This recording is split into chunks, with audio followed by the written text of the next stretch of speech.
very glad and honored to be here today. So, and to give you this short talk about termites. So you'll see that it will be very different from what you heard until now. And I won't talk about termites for what they are, but more for to what they do. So for most of the people, termites are real pests in plantations and plagues for wooden constructions. When I say most of the people, I also include, this is a light, yeah, scientists. And these two charts show that we have every year almost 2 to 3 times more papers dealing with the dark side of termites, so their negative impact on as pests, than papers focusing on their bright side. So the papers dealing with termites as pests are in white, and the other one are in gray. So 2 times more papers than papers focusing on their ecological impact, so their positive or their bright side effect on ecosystem functioning. So and the same trend for the number of citations every year. So the idea here is to demonstrate that we have a rather negative perception of termites, of the negative impact, of the ecological impact of termites.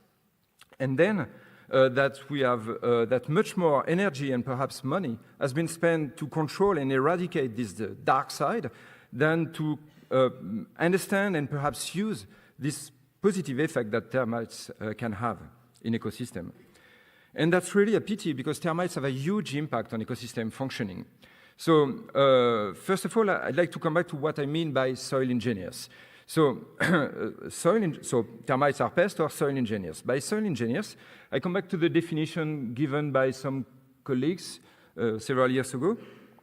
And the idea here is that termites are doing more than just belonging to the food web. They modify, maintain, or produce habitats for others.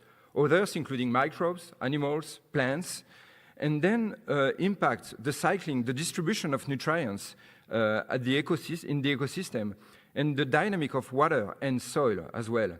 And this at different scales, at very small scales, so at the clay, so the smallest particle size, soil particle size, at the aggregate scale, at the soil profile scale, but also at the landscape.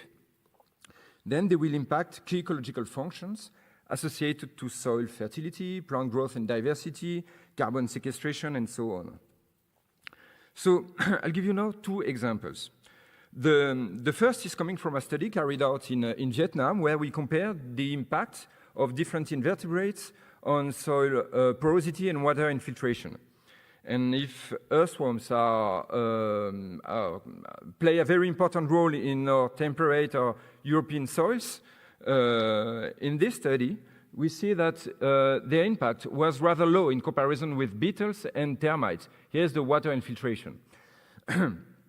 and the impact of termites, and this is the control. So the impact of termites is especially important because of their abundance in this environment. So they create many holes open to the surface.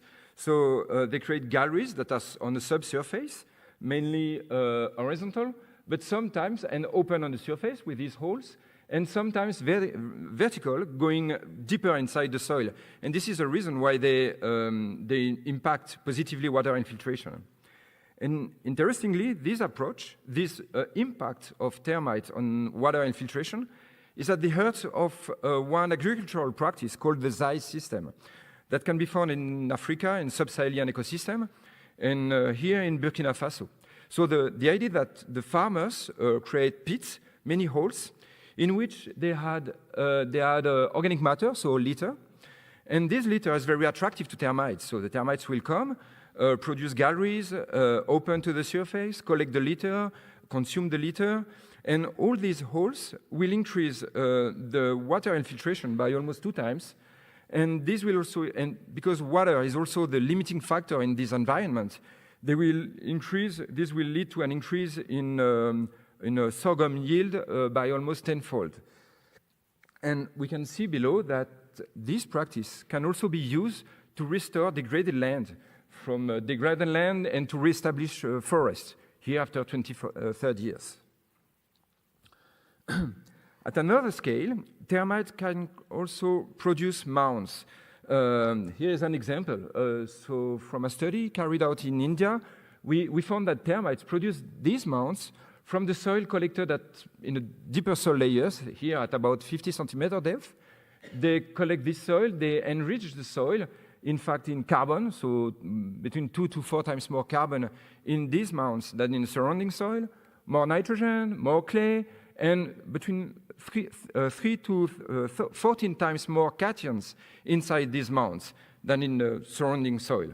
So, and these mounds can be observed in Asia, in Southeast Asia, and especially in a region in the lower Mekong Basin from Laos, in northeast Thailand, and in Cambodia. These mounds are very abundant. And we found that in Thailand, during the rainy season, when all the paddy fields are flooded, these mounds host a larger biodiversity, higher diversity, and especially a diversity and the presence of specific predators, which might be useful, perhaps, in terms of biological pest control in this environment. Still in the paddy field, these mounds, this time in Cambodia, are cut. So the farmers limit the growth of the mounds and use the soil built by termites, produced by termites, and they use it as an amendment, as a kind of cheap fertilizer to increase the fertility of their land, of their paddy field. In Cambodia, in Laos, this time, the farmers use the specific fertility of these mounds, as well as the shadow, because of the presence of the trees, to grow different kind of vegetable. So here it's pumpkins. Because we have more invertebrates in this mound, and some of these invertebrates are also consumed by the local people. Because termites are mostly fungus-growing termites, they produce mushroom, and the farmers also consume these mushrooms. And finally, most of the trees that are growing on these mounds are also medicinal plants, and the farmers use them to cure some diseases. So we see here that these mounds provide many different ecosystem services to the population, to the farmers.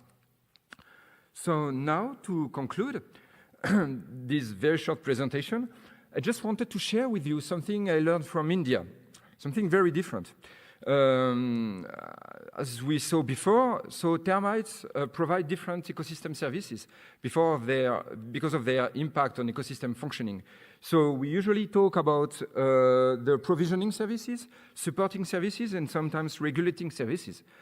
But here, termites also provide cultural services. So it's not rare to see termite mounds like this in India.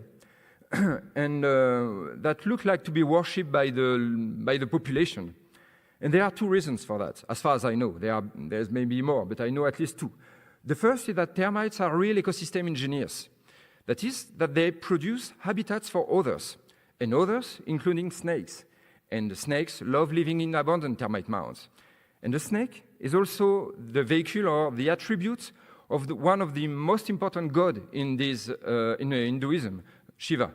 And then, through this activity of termites, people use this activity for devotional purposes. The second reason finds its root in the story of Valmiki. Valmiki is this poet and Brahmin, very important in Hinduism, because he wrote one of the most important books in Hinduism, the Ramayana, the story of Rama. And before being Valmiki, he was a robber. His name was Ratnakara. If there are Indian here, I'm sorry for my pronunciation. But so his name was Ratnakara, and he was a robber and also a murderer. But one day he entered in deep meditation, and his meditation was so deep that termites, that he was buried alive by termites that grew a nest on him. And then, after this, he became Valmiki. And the meaning of Valmiki is the one born inside an ant or termite hill. And then wrote the Ramayana. So I think it's a beautiful story, maybe not when I explain it, but it's a very nice story. And there is maybe a lesson we can get from it, is that termites, through their activity as soil engineers, are able to produce the best, so the services they provide to humanity, to humankind, from the worst, that is their need to consume litter, organic matter, and to act as pests in some plantations. And then we can even say that termites, in a way, they remind us that both are linked, the worst and the best, the good and the bad, and that to get the bright, we also need sometimes the dark. Thank you.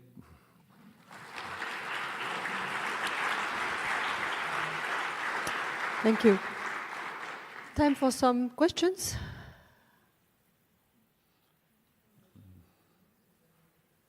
Come on. I told you it was very different. Huh?